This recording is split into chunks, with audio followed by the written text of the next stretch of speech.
ಬಸವಲಿಂಗಾಯ ನಮಃ.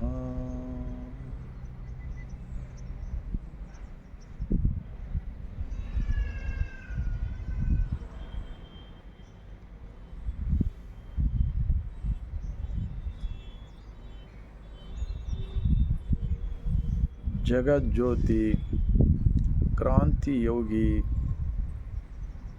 ಮಹಾತ್ಮ ಬಸವಣ್ಣನವರನ್ನು, ವಿಶ್ವಜ್ಯೋತಿ ಅಕ್ಕ ಮಹಾದೇವಿರವರನ್ನು, ಸಕಲ ಶಿವಶರಣರನ್ನು ಎನ್ನ ಹೃದಯ ಮಂದಿರದಲ್ಲಿ ನೆನೆಯುತ್ತಾ, ಭಾರತೀಯರೆಲ್ಲರಿಗೂ ಇಲ್ಲಿಂದಲೇ ಶರಣುಗಳು.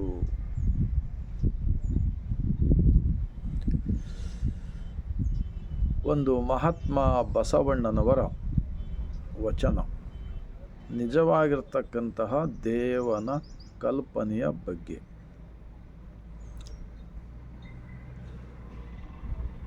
ಜಗದಗಲ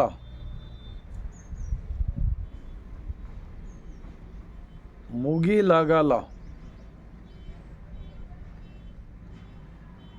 ಮಿಗೆಯಗಲ ನಿಮ್ಮ ಅಗಲ,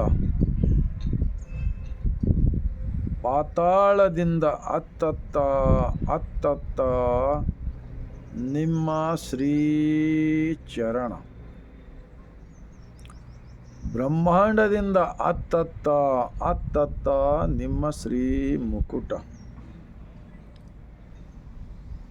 ಅಗಮ್ಯ ಅಗೋಚರ ಅಪ್ರತಿಮಲಿಂಗವೇ ಕೂಡಲ ಸಂಗಮ ದೇವ, ನೀವೆನ್ನ ಕರಸ್ಥಲಕ್ಕೆ ಬಂದು ಚುಳುಕಾದಿರಯ್ಯ ಚುಳುಕಾದಿರಯ್ಯ. 890 ವರ್ಷಗಳು ಕಳೆದು ಹೋದವು. ಈ ಭಾರತ ದೇಶದಲ್ಲಿ ಅನೇಕ ತರಹದ ದುರಾಶೆಯುಳ್ಳ ಸ್ವಾರ್ಥಿಗಳಿಂದ ಸರಳವಾಗಿರ್ತಕ್ಕಂತಹ ಒಂದು ಜ್ಞಾನದ ಸಂಪತ್ತು ಮಹಾತ್ಮ ಬಸವಣ್ಣನವರು ಪ್ರಧಾನಮಂತ್ರಿಯಾಗಿದ್ದುಕೊಂಡಾಗ 12ನೇ ಶತಮಾನದಲ್ಲಿ ಅಂದು ನಡೀತಕ್ಕಂತಹ ಶೋಷಣೆ, ಮಾನವರಲ್ಲಿ ಭೇದ ಭಾವ, ಮೇಲು ಕೀಳು, ಜಾತಿ ಭೇದ ಭಾವ, ಹಲವು ದೈವಗಳ ಮೂಢ ಆರಾಧನೆ ಎಲ್ಲವನ್ನ ಕಂಡು ಇಂತಹ ಸತ್ಯದ ವಚನವನ್ನು ನಮಗೆ ಮಹಾತ್ಮ ಬಸವಣ್ಣನವರು ಕೊಟ್ಟಿದ್ದಾರೆ. ಅದು ಆಡುವ ಭಾಷೆಯಲ್ಲಿ, ಕನ್ನಡದಲ್ಲಿ. ಈ ವಚನ 23 ಭಾಷೆಯಲ್ಲಿ ಇವತ್ತ ಭಾರತ ಅಷ್ಟೇ ಅಲ್ಲ, ಜಗತ್ತಿನಾದ್ಯಂತ ಪ್ರಚಾರವಾಗಿವೆ ಅಂತಕ್ಕಂಥ ಹೆಮ್ಮೆ ನಾವೆಲ್ಲರೂ ಪಡಬೇಕಾಗಿದೆ. ಈ ವಚನದ ಭಾವಾರ್ಥವನ್ನು ನಾನು ಸ್ವಲ್ಪ ಹಿಂದಿ ಭಾಷೆಯಲ್ಲಿ ಹೇಳುವ ಪ್ರಯತ್ನ ಪಡುತ್ತಿದ್ದೇನೆ. ಕಾರಣ, ಈ ಸತ್ಯವನ್ನು ಭಾರತೀಯರಾದ ನಾವೆಲ್ಲರೂ ಒಂದು ವೇಳೆ ಅರ್ಥ ಮಾಡಿಕೊಂಡು ಆಚರಣೆಯಲ್ಲಿ ತಂದಿದ್ದೇ ಆದರೆ ಇವತ್ತ ಮನುಷ್ಯರಲ್ಲಿ ಭೇದ ಭಾವ ಮಾಡುವುದನ್ನು ನಾವು ನಿಲ್ಲಿಸಬಹುದು. ಆ ಮೂಲಕ ಈ ದೇಶದಲ್ಲಿ ಶಾಂತಿ, ಸೌಹಾರ್ದತೆ, ನೆಮ್ಮದಿಯಿಂದ ಎಲ್ಲರೂ ಕೂಡಿ ಬಾಳಲು ಬರುತ್ತದೆ. जगदगल मुगिलगल, भगवान की स्वरूप कैसा है बोले तो इस दुनिया के अंदर जगदगल, ये दुनिया कहाँ तक है वहाँ तक, मुगिलगल, आसमान कहाँ तक है वहाँ तक, मिगेयगल,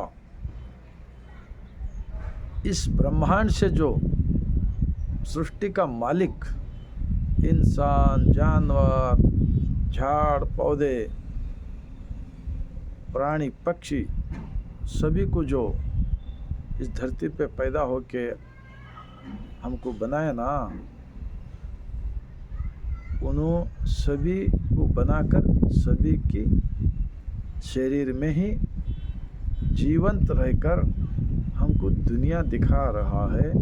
और हम सबको बारिश से पानी, जमीन का खाना, ये हवा, ये सूरज का उजाला, ये सब एक ही मालिक का कंट्रोल में हम सब जिंदा बचे हैं। सो ये विचार 890 साल पहले बोले तो भी अभी तक लोगों को समझाने का कोशिश नहीं किया और खुद भी आचरण में नहीं लाया। ये बहुत बड़ा दुर्भाग्य है हम सबके। ನಿಮ್ಮಗಲ ಪಾತಾಳದಿಂದ ಅತ್ತತ್ತ ನಿಮ್ಮ ಶ್ರೀ चरण। ये सृष्टि का मालिक का पैर कहाँ है बोलते हैं महात्मा बसवण्णा जी। पाताळದಿಂದ अत्तत्त अत्तत्त अत्तत्त मतलब ये जहाँ तक पाताल है, जो नीचे से पानी भाग रहा है, चल रहा है, उसको करंट कौन लगाए? परमात्मा का पैर कहाँ है? परमात्मा कोई मूर्ति नहीं, निराकार।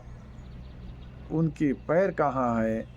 पाताल से नीचे लास्ट तक कहाँ है वो गिनती करने को नहीं आता।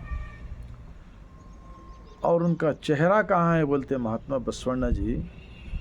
ब्रह्मांडದಿಂದ ಅತ್ತತ್ತ ಅತ್ತತ್ತ ನಿಮ್ಮ श्री मुकुट। चेहरा कहाँ तक है? इडी ब्रह्मांड कहाँ तक है, वहाँ तक उनका शक्ल है। आगे क्या बोलते हैं? अगम्य, अगोचर, 1 2 3 ऐसे जो भगवान बनाया ना आजकल, वैसा नहीं बोला है महात्मा बसवण्णा जी। अगम्य बोले तो 1 2 नहीं होता, भगवान तो एक ही होता है।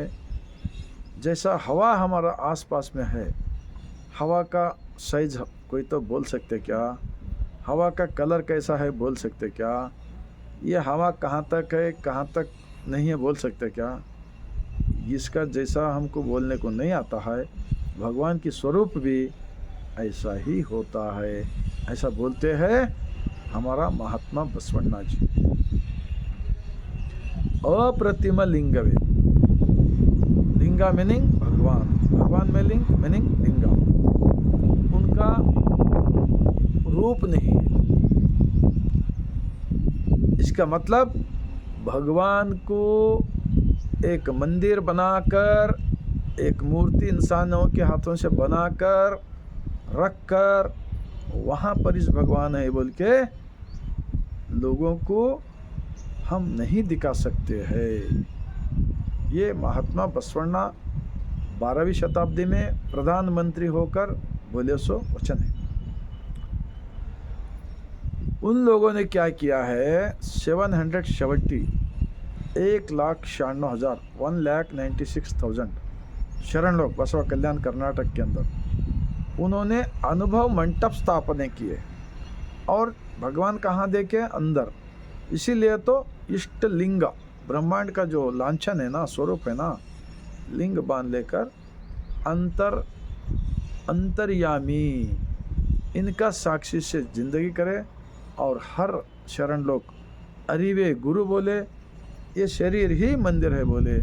इसके बाद में जो भी इंसानों से गलती होता है वो गलती को सुधार लेकर, पूरे गलतियों को छोड़कर ये शरीर को मंदिर बना लिया। सो इतिहास है इस वचन में। अप्रतिम लिंगवे ಕೂಡಲ ಸಂಗಮ ದೇವ, ನೀವು ಎನ್ನ ಕರಸ್ಥಲಕ್ಕೆ ಬಂದು ಚುಳುಕಾದಿರಯ್ಯ।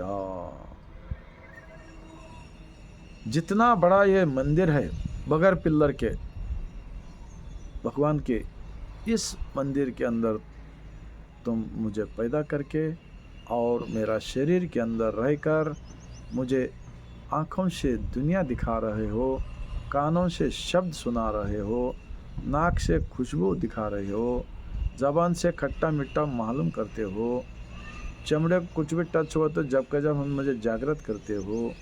इसीलिए इस शरीर ही मंदिर है बोल के लिखे। सो इतिहास इडीी दुनिया के अंदर अगर कौन सा तो जगह है तो महात्मा बसवण्णा का अनुभव मंडप स्थापित बसवा कल्याण का है।